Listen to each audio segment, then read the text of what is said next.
y'all, we are back to the most recent episode of The Sean Trace Show. I will continue my narcissism by plugging my name endlessly. And today I have a special guest, Mr. Jeremy Long. Jeremy, can you introduce yourself and tell us some about who you are? Hello. So, as Sean said, my name's Jeremy. I am an American living and working in Ho Chi Minh City, Vietnam. And I've been here for 5.5 years. I came here in March 2016, so it's just about 5.5 years.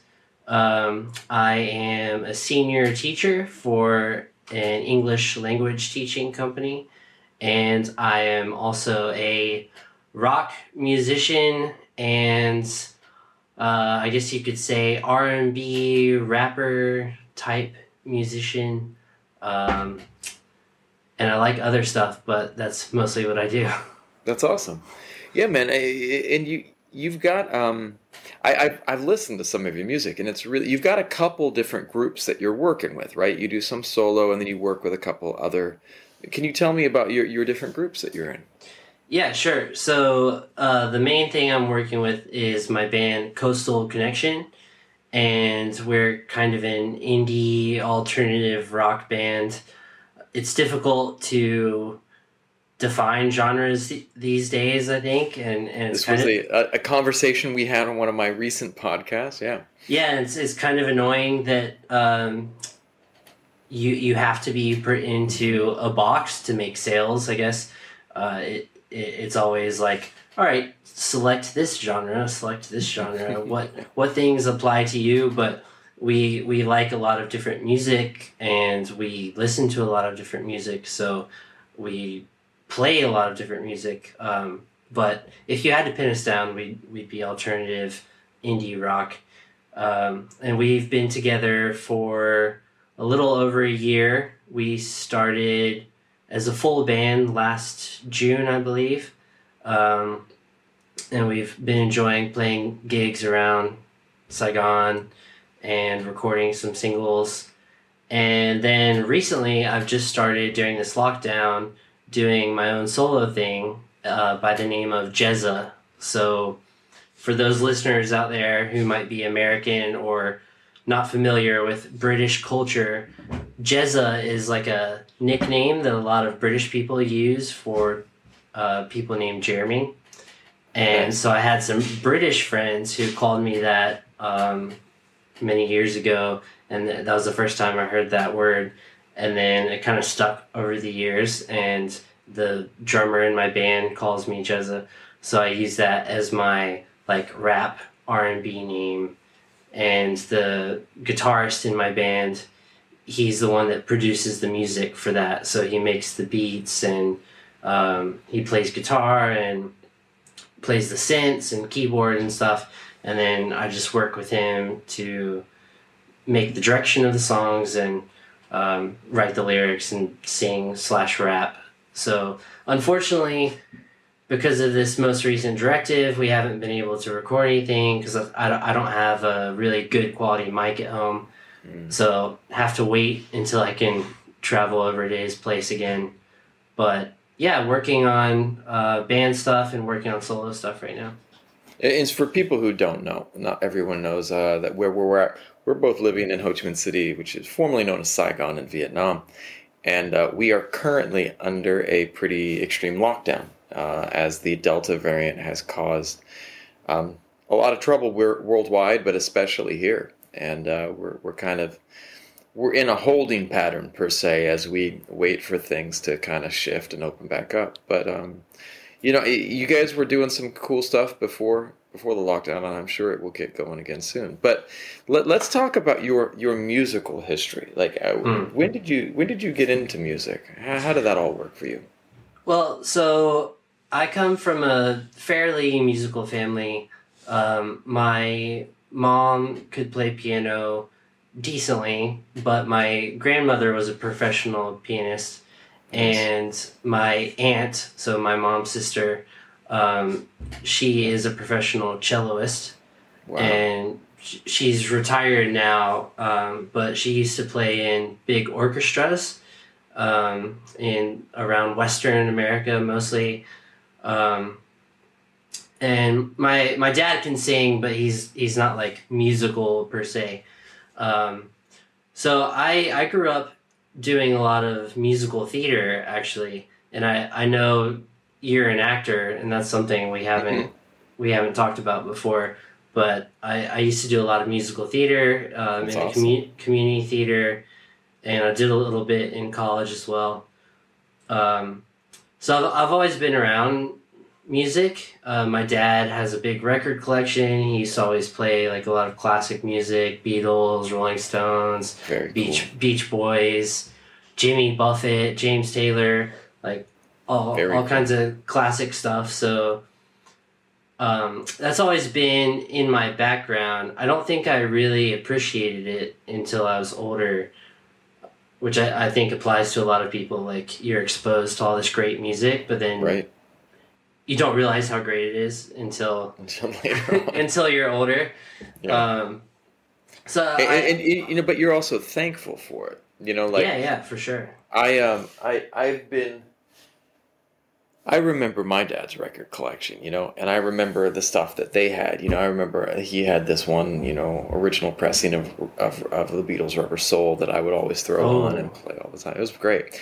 No idea where it is now, but sadly, I wish that I still had it. But I have a 5-year-old daughter mm, that while we were heading into lockdown last year, I was just thinking about suddenly she wasn't able to go to school, and we're in this holding pattern. I was like, if I could really build out the homeschool curriculum that I wanted for her, what would it look like? And one of the things was, to really teach her about music. And so mm, there's actually this huge underground trade in CDs and records here in Saigon. And so mm. there's a bunch of people that are selling music, so I bought way too many CDs and records last year just as a way of exposing my daughter. But it's the other day she was like she came up and she was just referencing, she's like, Daddy, I really like bum bum bum, and she started listing all these different people that I've been exposing her to the last year, and I was just like, it made Yes, me feel good. It's like, exactly. I felt really good. It it wasn't worked. Daddy, I want to put on Baby Shark. She one of her favorites Mm, though is mm. the Spider-Man Into the Spider-Verse soundtrack. Oh, nice. That's a Yeah, good movie. it's a good movie and it's a good soundtrack, and I've got it on vinyl, and so the kids love that it's got Spider-Man on it, and Oh, so cool. it's pretty cool. But I mean, the idea of those seeds are planted so Right. early, It's and so almost like you a subconscious thing. And so do you feel like it was more, so it seems like from one side of your family you had the seeds planted of almost classical music, and then on the Mm. other side, from your dad's side with that big record collection, it was more of like the rock. Yeah. Yeah, yeah. Now that you say that, that's a good point. My mom, if I had to describe what her taste in music was, I couldn't really put my finger on it. Whereas my Mm, dad, I know exactly the kind of records that he listened to. He loves classic rock, and anything nowadays that is related to classic rock. He also likes country and bluegrass and stuff like that. But definitely from my mom's side of the family is more of a classical thing, opera. Um, what's the guy's name? The Italian guy who's blind. The oh, Andrea. Andrea Bocelli. Yeah. So my aunt played with him in L.A. one Wow. time.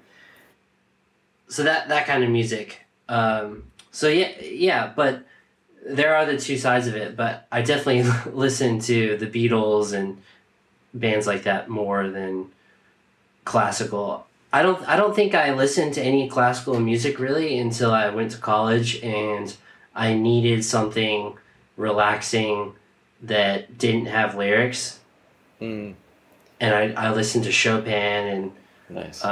composers like that. But I didn't have any knowledge really about any classical music until I went to college.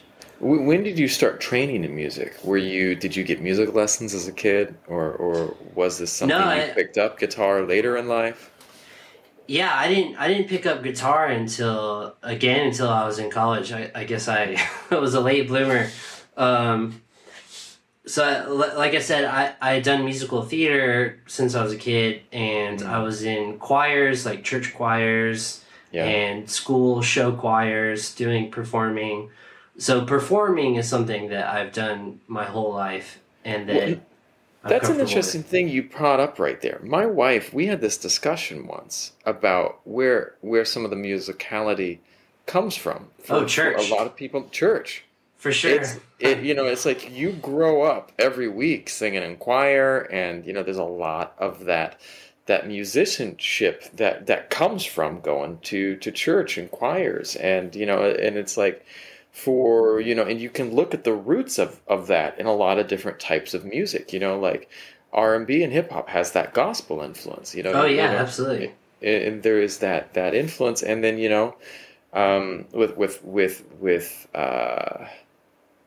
with classical music, I mean, so much of it was tied to not per se just religion, but to religious messages. Mm-mm. So it's interesting. Oh yeah, for sure. I mean, going back many hundreds of years, there are all these famous pieces that were written for the organ or Hmm. for piano to be played at a service. And then more recently, in the last century, all these black communities were focused around churches, Hmm. and these great musicians like anyone from Michael Jackson to Hmm.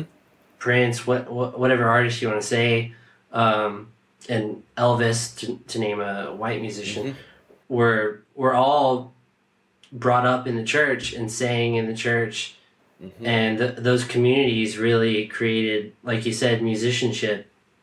I think that the first time I learned how to sight read choral music was in my church choir, and then I got taught in that skill a little bit more when I joined my university choir. Hmm. But that was my first exposure to reading any kind of music, and I can't read like regular pieces of music like piano or Hmm. guitar or anything like that. But if you give me a starting pitch and choral music, I can read that, and that's because of the choir.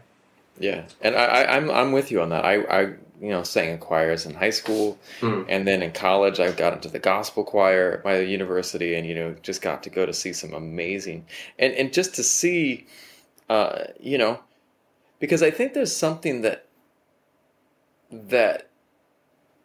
I noticed very often, and my wife and I got into this discussion about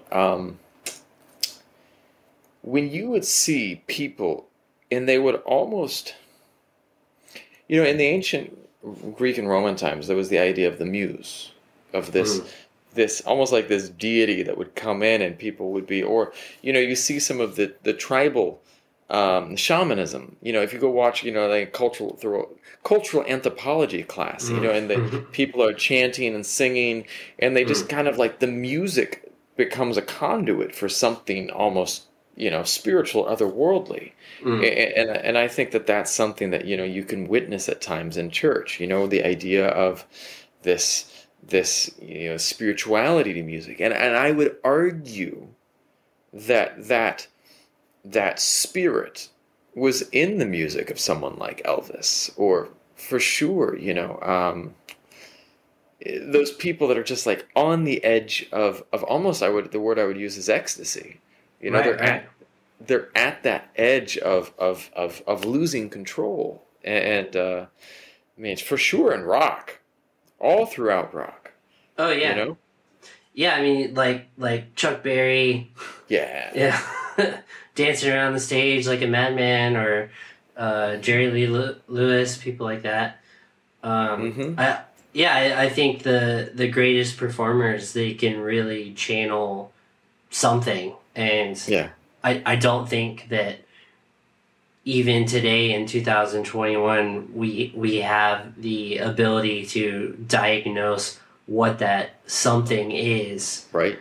and we may never not we may never not be able to. Yeah. But it's clear, as you said, that those certain people, they can just take that muse, but it's an unwritten, unspoken, unseeable force that they can kind of channel.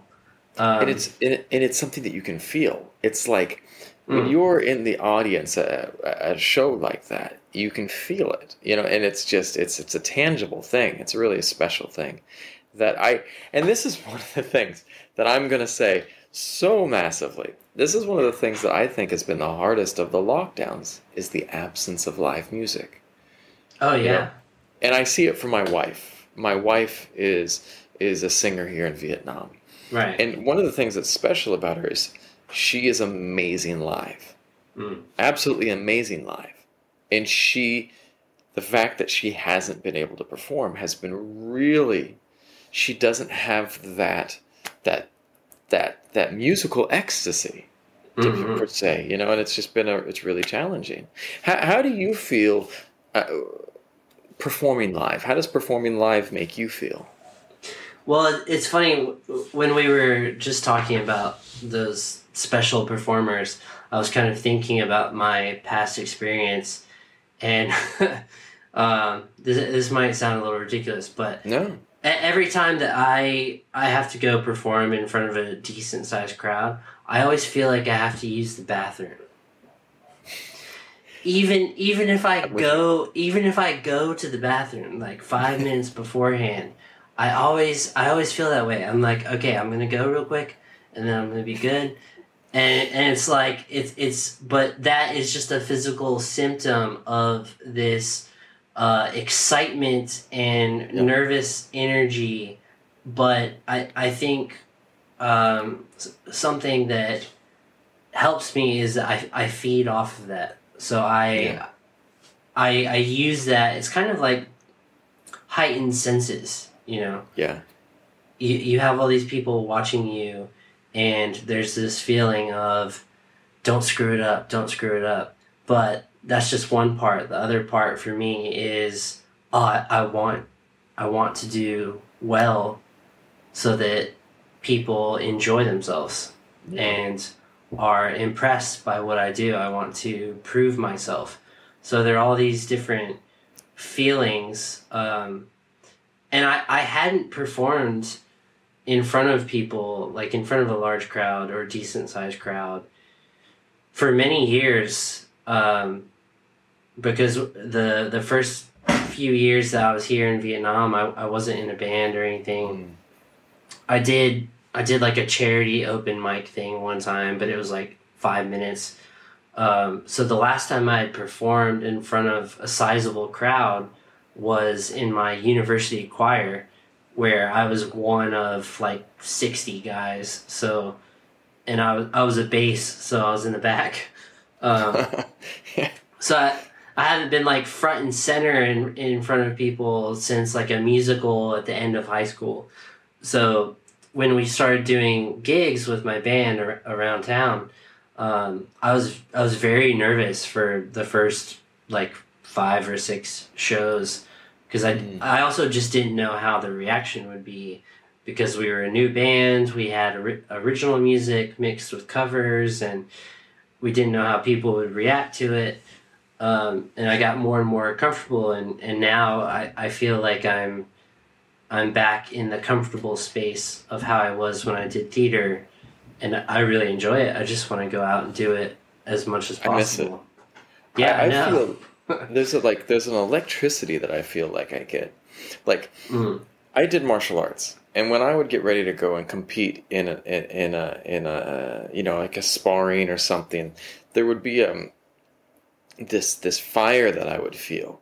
And that same fire I feel when I sing live. Not like if I'm singing at an event, but if I'm like singing in a packed club or something that, and mm. we've got a real rocky song, it's like, man, I just feel like I'm about ready to get into a fight, and then it's like I'm just, but I mean, it's just this pure, not rush, but almost, Mm. and it for me, I love that feeling. I love it.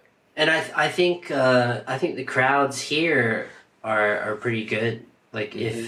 if they know what they've come in to watch, Yeah. then they're enthusiastic about it. We've had a couple of times where like we played a Nirvana song and there are these people just enjoying their dinner at the bar and and they had no idea that this band was about to go hard like da da da da da da da da.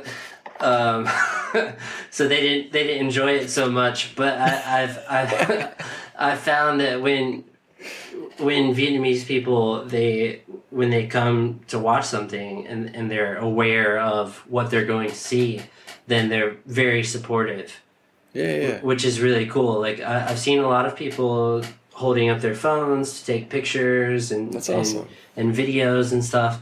And I don't, from what I've seen in America, I don't think people are as supportive of local, unknown, random music as people here are, Yeah. which is I think awesome. I think that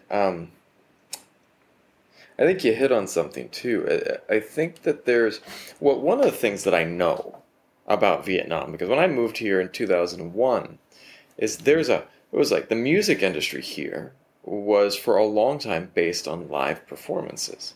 Mm. And my wife and I would had a conversation about this. When I first came here, I would meet some singers, and my friend worked as a DJ and was making music for people here. And they would be the famous singers would be going out to 5, 10 different venues a night.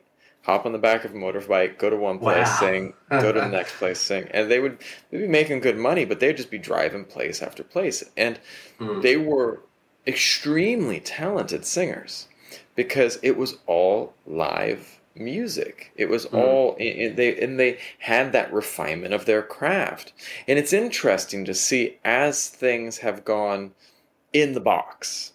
You know what I mean? As everything has gone the way of autotune and Right. Right. and other in the box wonderful devices that make us, dude, I'm not gonna lie, I use Melodyne to tune my vocals when I need to. You know what I mean? Oh. Putting something together. Oh. It's Yeah. Yeah. great, Yeah. powerful Yeah. tools, but Melodyne's great. it's a wonderful software because wow, I didn't know I missed that note entirely. Woo, Mm. Just bump great, it up. bump it up. But there is a host of people across the whole world that are not as skilled at singing live. Mm. And I think that's something. I mean, if you go online, you can find any number of videos on YouTube of wonderful fails, and they are interesting to watch. But I think they are also. I'm gonna see if I can find the right word. Is it exemplative? Good examples of. Is exemplative a word? I know. Exemplative. Exemplary. Exemplary. They're great examples Yeah. of we've shifted into this world where live music is not as common. And I Mm. think one of the dangers for me is seeing how COVID has affected that. Because right now, everything's in the box again, you know? What is your take on that? Right. Yeah. No, I think you're absolutely right. And like I come from a small town and there are maybe 4 or 5 decent bars and they have live music maybe twice a month. Oh Um, man. and I know this guy who's in this band called Swingin' Medallions. Have you ever heard of them? They're like No. they're a really famous beach music band. So I'm from South Carolina, and beach music is a huge thing. Yeah. So there's this famous band. They opened for Springsteen a couple of times. That's awesome. He's a fan of theirs. So anyway, this guy, his dad was in this band, and they're local to my hometown, and he's an incredible musician. I mean, he just plays the shit out of the guitar, and he is an incredible singer, and he just plays in like these bars around South Carolina because there's not enough venues between bar and stadium. Yeah. And there's not an audience for it, and it's sad because you'll ask people what kind of music they like, and they can give you plenty of answers, and they can show you 1,000 liked songs on Spotify, but are they going to go pay $5 to $10 to go see a show? And the answer is usually not, And which I think is really unfortunate. You pointed out something too, right? Because, and this is a discussion that I've had with other musicians, it's like, there's this really weird thing, because at the beginning of our conversation, you mentioned something about genres. And I was like, I can tell you why genres are important. The algorithms. Right, It's all about the algorithms now. And, you know, and one of the things, too, is that with musicians, now, for people to get famous, one of the ways you have to do it, and I'm not judging this, but like one of the ways that people do it is through the cover music avenue. You know what I mean? Because people then can find you. But as a band that's making original content, the challenge is, how do you bring people in to listen? How do you spread that out? Well, let's dive into my next question. Yeah, so sure. you made a cool point there that, you know, you guys are a kind of an expat band in Vietnam. Now, but the cool thing about music is, like, you know, you can be based anywhere and still try to make a run at it, you know, internationally or whatever, because of the new, you know, because of new media, because of social media, because of, you know, Spotify and all that. What is your...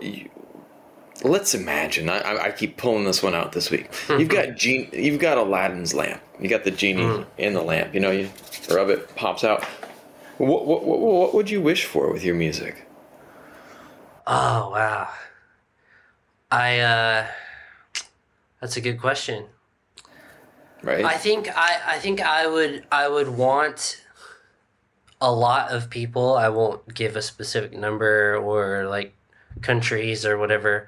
I would want a lot of people, far more than currently are listening, to hear our music and at least appreciate it.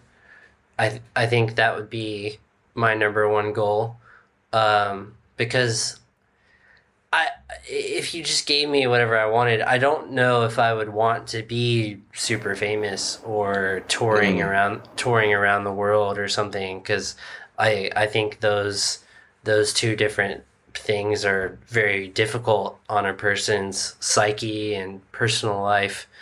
So my best hope for our band is to be recognized well, and for people to enjoy our music and connect with it. So we always try to connect, and as a songwriter, that is something that I always hope for, that my personal experiences that I'm writing about and singing about, someone else can relate to, and like if it's something about a bad situation, they can take solace in the fact that someone else is experiencing that. That's really special. And I'd love to tour around Vietnam. Yeah. I'd love to go to different cities around Vietnam. And I guess like the ultimate goal would be to tour around Southeast Asia. That would be sweet. Nice. And, you know, the sky's the limit. It's kind of interesting you poked at something there, like the idea of what you like and don't like. There was this one band that my wife loved when she was a kid called the Mofats. I never heard of them, but they were like, there was a group of Canadian guys, and they were these three guys, three brothers, I think, and they formed this like Canadian boy band. And they have a bunch of boy bands that got exported to the whole world that we never heard about. You know, it's like I know about NSYNC and Backstreet Boys, but there were tons that were marketed around the world. It was really like a big thing here, and there were all these bands that people have shared with me, like, oh, you have to know this band. I was like, I've never heard of them. Do you know Westlife? I know Westlife. That's another one my wife loved. See, I didn't know that. Never heard of them Yeah, of learning here. Yeah, Like same. everyone here was like, "Oh, Westlife," and you've got to know their song. And I was like, "Never heard of it, man. Yeah. Never heard of it." And so Yeah. they're totally the same thing. But those guys, they didn't keep the MoFats going, but they then created this new band called, it's just two of the brothers, Music, Travel, Love. And we've got this Facebook page. It's essentially brilliant because what are some of the most popular things on YouTube? Well, travel videos and music. And they do all these really good covers where they go to these insanely scenic locations and just play music. And they record it live. And one of the things I noticed about that I respect about that band is two things. One, they know what they liked. They like travel and they like music, and they found a way to just put it together. And that's kind of the beauty of the internet now, is that YouTube allows you kind of to create what you want. If you have a computer that can edit decently, you can put together pretty much anything, you know? Yeah, you can find your niche, and that's definitely something I'm still looking for, being here in Vietnam, like figuring out what exactly I want to do with my life. With life. Now, so let's talk about that. You work a day job, but you have your music that is your, I would say, passion. Yeah, sure. Do you want to find a way to have a career in music, or is this something that you think might just be a hobby? I've been thinking about this more recently because of lockdown. We have all this time for our thoughts to bounce off the walls and echo around in our brains, figuring out different things. So I've been thinking about this, and I watched your show with your episode with Benjamin James, and I've got some other like kind of contacts with him, and I think it's really cool what he's doing, that he moved from his home country over here and is producing music.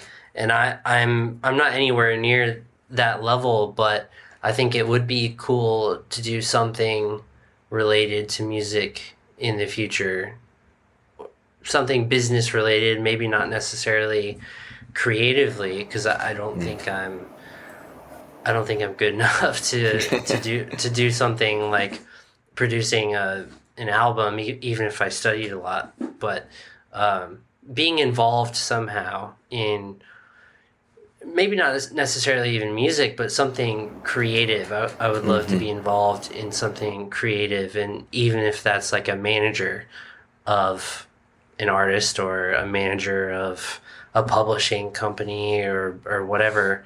I think that is something I am starting to seriously look and think about. That's really cool. That's one of the things I think. That's one of the things I want to talk to people about in this podcast. I'm not just having musicians or just having, actors. I want to bring on people that, work with cameras, people that work with behind the scenes, a guy. Later this week, I have my friend, Tam, who's from Vietnam but moved to Canada, and he does all types of music production. He does, he is a producer, but he's also an audio engineer. He's also like a recording tech. He's also, a mix engineer. And like, my point being that there are these so many jobs in this industry. Right. Yeah. There's not just one, and that was the interesting thing about Benjamin James that he brought up too. Like, he started as a performer, but he has now shifted towards being a producer. And so it was an evolution of his career, because I find that so many, when I lived in LA, every single, not every, but most of the actors I knew had a day job. Right. There was something. Classic LA story. Classic LA story. Well, can you cover my restaurant shift? I've got an audition, it's like that was what people were doing. Right. And it was just, the classic, thing that people would be. Well, that was also the theme of La La Land, right? Wasn't one of them like a waitress, and then the Yep. guy was a club piano player. Yeah, Yep. pianist.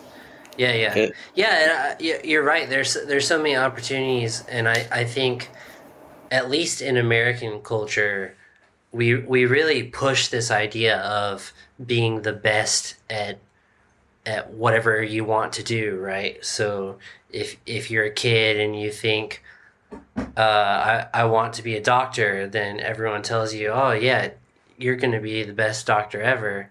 And of course, you should tell kids to follow their dreams, and it's good and necessary to encourage people. Not saying anything about that, but I think that in America particularly, we try to push people to these expectations that are not necessarily realistic. And so not everyone can be on the Billboard Top 100. Not everyone can be a brain surgeon, but you can still do something that is related to whatever your passion is, and find fulfillment in that, and other avenues like family and hobbies and whatever. there was this one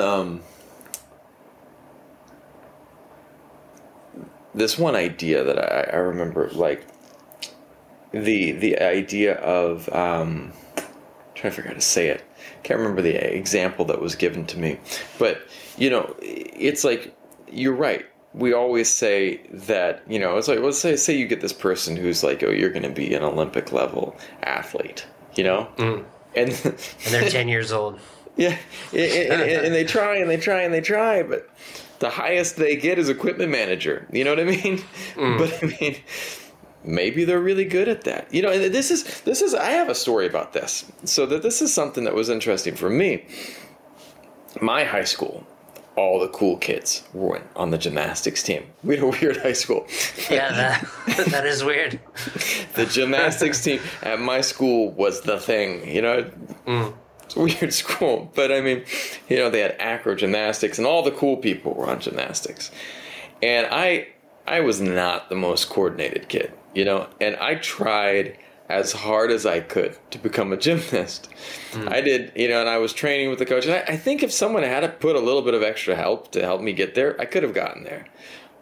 But, they wanted the kids who already were more fit than I was, and so, the coach, lucky enough, was a nice guy. And he tossed me a bone. He's like, do you want to be our videographer? We need you to video all of our things. And I was like, videographer? What is this? It was my first job behind the camera. And, I got to go everywhere with the team, and that was my first job running a camera. And now I look at it, at that time I was like, I failed. I didn't make it on the gymnastics team. But now that I'm in film, and that part of my job is running a camera, it's this mind-opening thing. I'm like, wow, that was part of my career. That was this thing that changed everything for me. And so that's something awesome. that seemed like a failure was actually laying the foundation for bigger things. Right. It's like a door shut but another open. Yeah. Now, do you have, if you could go back in time, do you have any advice that you would like to give, your younger self?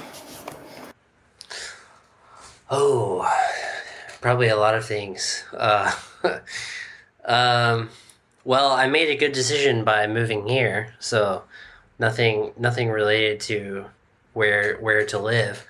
But I guess I would tell a younger self to focus more and try more things. Like I told you earlier, I just briefly mentioned that I didn't start playing guitar until I was in college, and I was just teaching myself because I wanted to be able to accompany myself to write songs. So that was my whole goal of learning guitar, and I'm still not very good. I just play like basic rhythm stuff for the band, but I would tell my younger self, try out some instruments when you're like 10 and and see if you like any of them. Because I did sports and I did theater, but I really wish I had tried to play an instrument, and I wish I had focused more. I mean, I got good grades and stuff, but I wish I had like chosen something particular to put my energy into rather than doing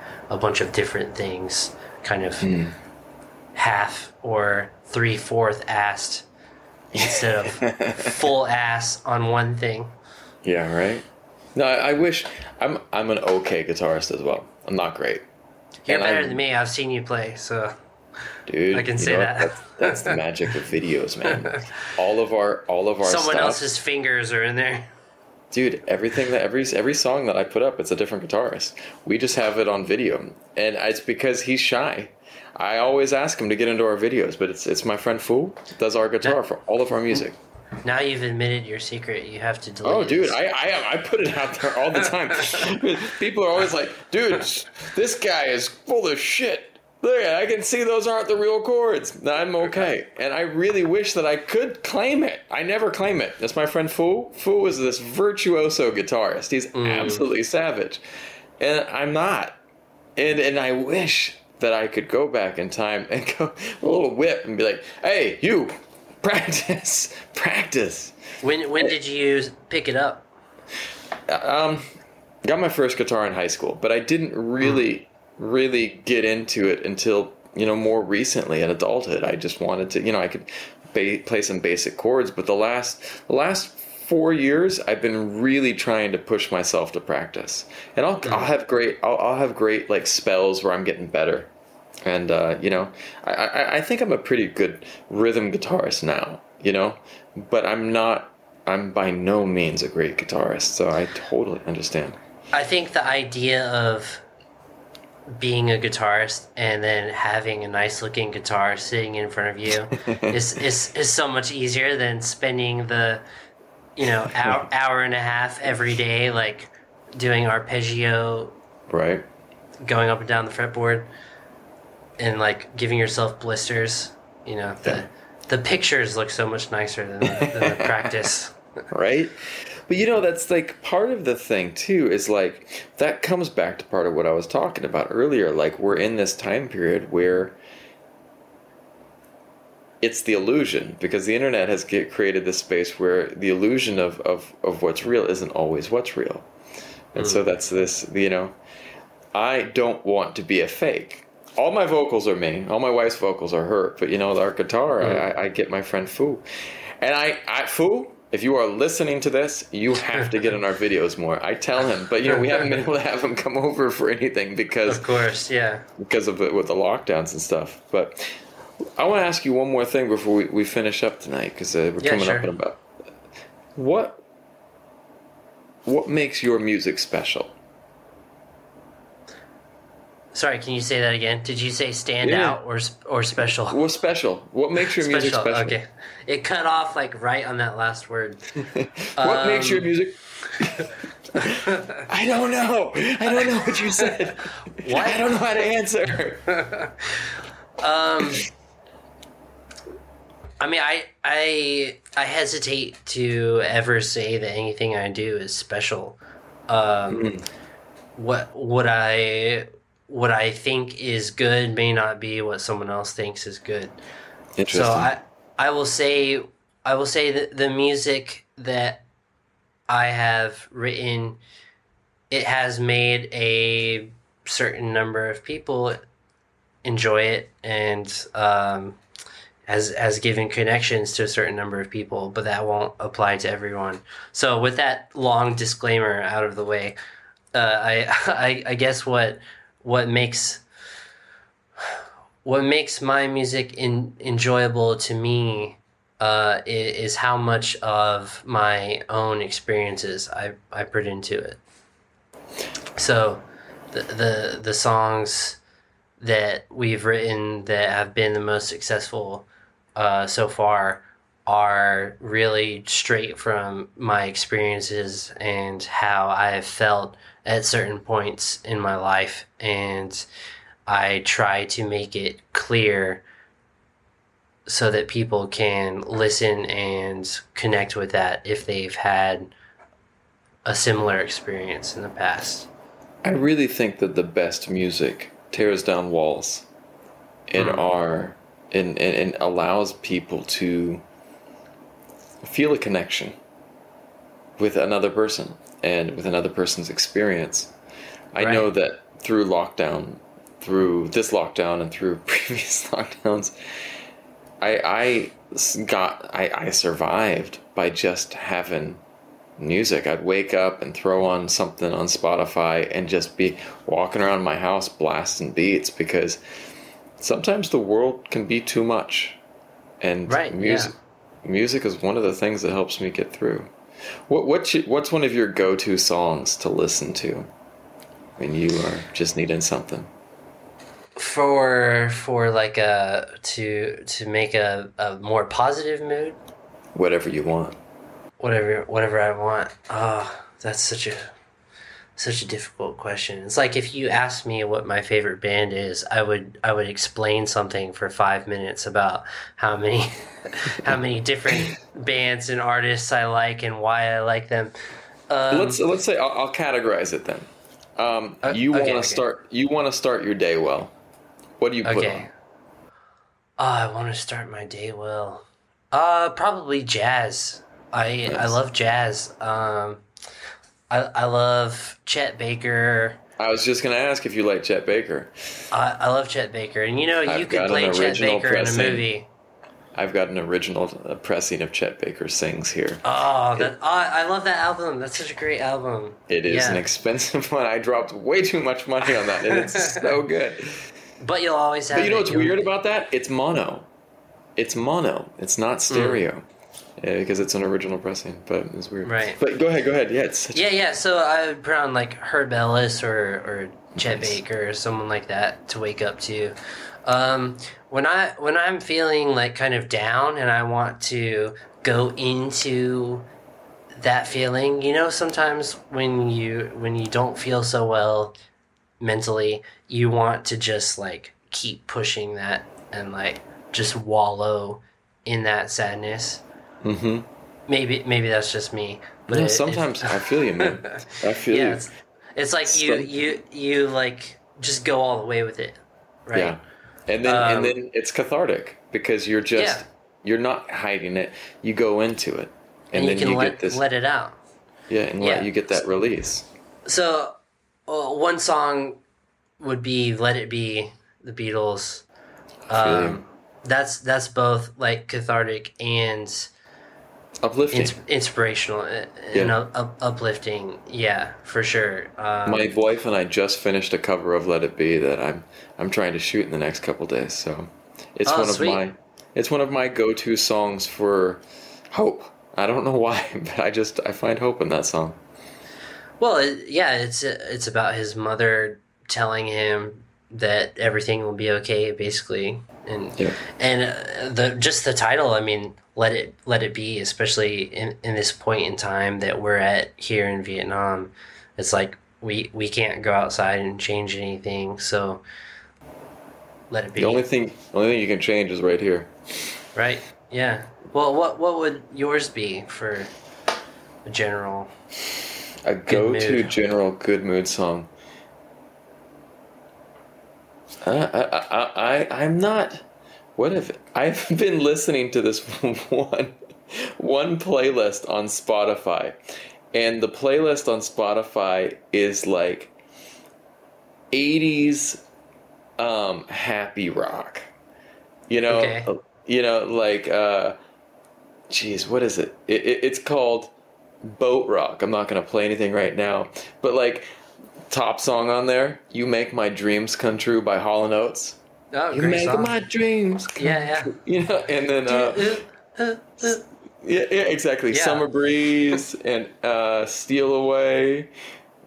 Oh man, so many good ones in there. I throw that on, and it's just like you can't play Hall and Oates, "You Make My Dreams Come True," and have anyone in the room not be happy. It's just like you're walking, and I'm blasting it on Right. my Bluetooth, and everyone's like, "Shut the hell up, Sean." I'm like, "No way, I'm gonna make today good."